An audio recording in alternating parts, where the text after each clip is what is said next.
when you stop being available ay tataas ang pagtingin niya sa'yo.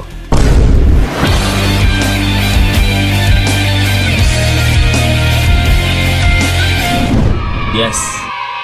Ito mga utol, sa pamagat pa lang natin is obviously na kung hindi ka gaano available ay yes, talagang tataas yung pagtingin ng partner mo sa'yo. Kasi ito ha, mostly sa karamihan na once na binabaliwala sila or palagi na lang nasasaktan or nahihirapan sa kanilang relationship, ay mali yung nagiging automatic response or yung nagiging reaction na nagagawa. Okay? Or mas lalong nag-iiba yung trato na pinapakita.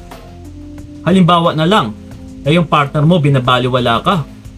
So mostly na nangyayari is mas lalo pang binibigay ng todo-todo. Hanang karamihan na uy, teka lang, hindi niya ako gaano pinapansin. Parang nawawala na siya ng oras sa akin. So ito ngayon, kailangan ko pa siyang tratuhin ng maigi. Kailangan ko pang ibuhos yung lahat-lahat sa kanya. Kasi I think parang nakukulangan pa rin siya. Oh no! So ito na ngayon, gagawin mo na yung lahat-lahat sa kanya. Mas lalo ka pang maghahabol, mas lalo ka pang magbibeg, mas lalo ka pang magmamakaawa. At saka, yes, parang i-please mo pa siya kung ano yung mga gusto niyang mangyari or kung ano yung gusto niyang bibilhin mo rin sa kanya. Na babe, ano ba yung gusto mong mga mangyari sa atin? Ano yung gusto mong regalo? Para hindi ka lang mawala sa akin. Please lang, ayusin natin to. Huwag mo kong gaganituhin. Yes. So yes, di ba? Ganun ang palaging nangyayari.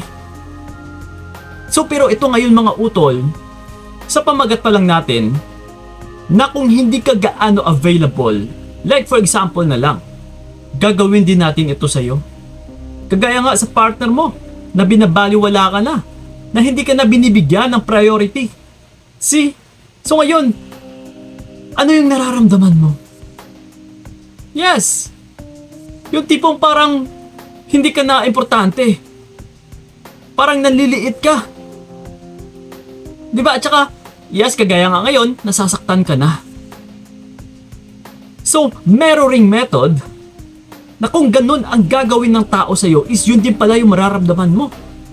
Na once na kung ganun din ang gagawin mo sa kanya, na hindi ka gaano available, na hindi mo siya binibigyan ng priority, is ganun din ang mararamdaman niya. And kaya ka nga nababaliwala kasi you're always available sa taong hindi naman deserve yung presence mo. So if I were you utol, kapag hindi niya deserve yung presensya mo, na nandiyan ka naman palagi kang nandyan talaga din para sa kanya. Binibigay yung kagustuhan niya, tinatrato mo siya, inaalagaan, inaaruga, but still, parang wala pa rin siyang gana sa relationship ninyo. Ganun na nga. Mas lalo ka pa kasing mababaliwala kapag nandyan at saka nandyan ka pa din. So ngayon, ang gagawin natin is kabaliktaran. Like I said, mag-mirroring method tayo. Na kung binabaliwala ka niya ay masasaktan ka. So ganun din ang gagawin mo. Na kung babaliwalain mo siya ay yes, talagang masasaktan din yung partner mo. Na dito niya marirealize na kung babaliwalain ka pala niya is masasaktan or nasasaktan ka. Na uy, nasasaktan pala yung partner ko kaya nga siguro umaatras na lalo. Yes. So talagang mas lalo niyang makikita yung halaga mo once na hindi ka na gaano available. Yung tipong nandiyan ka naman dati, na kung ano yung nakasanayan niya, na always available ka, sa isang tawag niya lang, okay, sa isang pagyayaya niya lang, na nandiyan ka na kaagad, or sa kung ano man yung mga request niya ay naging oo ka na lang ng oo, pero this time, di ba, kung yun ang nakasanayan niya, pero sa ngayon is nag-iba, na uy, teka lang, bakit palagi na siyang nagdadahilan? Parang ayaw niya na sa akin, parang siguro may someone na rin to. Yes, isa pa ito. Naasahan talaga ninyo. Na isa ito sa maririnig mo galing sa partner mo na babalik ta rin ka or tatakutin ka palalo. Na mas lalo kang bibigyan ng konsensya. Na uy, nawawalan ka na ng oras sa akin ah. Pero yung hindi niya alam is siya mismo yung nawawalan pala ng oras sa'yo. Siya yung nagsimula. So ngayon babalik na rin ka, ika-gaslight ka. Na uy, teka lang, parang wala ka ng oras sa akin siguro may ibang lalaki ka na rin oh. Yes, gaganituhin ka pa. Pero ang lahat ng ito, utol, ay pananakot lamang. Kung alam mo mismo sa sarili mo na wala ka namang ginagawang kalokohan, ginagawa mo lang ito para siya mismo ay matauhan, para siya mismo ay ma-realize niya rin yung pagtrato niya sa'yo na pambabaliwala, yes, huwag na huwag ka talagang matakot. Ginagawa lang natin ito para bigyan din siya ng parusa. Na unti-unti nating pinapaalala sa kanya na ito lang naman yung tao na mawawala sa'yo kapag ganito ang pagtrato mo rin sa akin. Yes. Diba? Hindi na sa pamamagitan ng salita, kundi sa pamamagitan ng gawa, utol.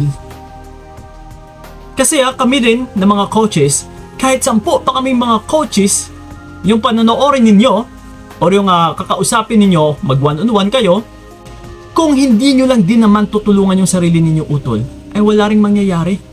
Yes. So, ibig sabihin, nasa sa inyo talaga yung pinakasusi, na kailangan talaga ay kumilos ka.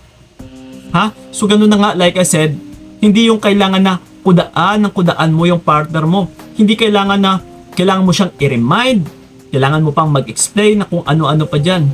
Sa pamamagitan lamang ng pagkilos mo, ng pag-atras mo, ng pagdistansya mo sa kanya, yes, nang hindi ka na gaano available, hindi ka na palaging nandyan para sa kanya, ay isa na po yung pamamaraan na tinuturuan mo siya na ito lang naman ang mawawala once na tuloy-tuloy mo akong tinatrato ng ganito. Yes. So ganun po yun. Okay? Kasi hanggat nandiyan ka pa rin, na naging sunod-sunuran kahit binabaliwala ka na, ay the more kang mababaliwala once na pumapasok ka sa comfort zone niya. Once kasi na okay ka pa din, nandyan ka pa din, na kahit binabaliwala ka na, wala kang ibang may papadama sa kanya, utol, kundi kampante. Kampante lang yung mararamdaman ng partner mo kasi kumbaga pa parang nakikita niya na wala namang problema sa mga pinaggagawa niya kasi kahit binabaliwala ka na ay nandiyan ka pa din eh. So parang pinapahiwatig mo lang dito na okay lang na babaliwalain ka. My God. Pero kung umaalma ka, pinapakita natin na hindi ito tama, umaatras ka, then dito niya marirealize talaga na hindi talaga tama yung mga pinaggagawa niya. Kasi nga nagre-react ka eh. Kasi nga umaatras ka. Kasi nga umaalma ka. Okay? So ganun po yun. No need na mag-explain. No need na magbitawan pa ng salita na kung ano-ano pa dyan. Walang ka lang ibang gagawin dito, utol. All you have to do is to take an actions. Okay? So yun lang po mga utol. Sana'y naiintindihan ninyo at saka sana'y malinaw sa inyo yung video na ito. Sa may mga katanungan dyan, you can leave a comment na dyan sa YouTube channel natin mismo ha. Dyan po kami nagre-reply. So yun lang po. Maraming salamat. So ingat kayo. God bless and taboy! Hanggang dito na lamang kung nakayanan ko, nakawakan ang naranasan ko, bibitawan para malaman mo anong sayang na pinaglaban ko para lamang di manghirapan to.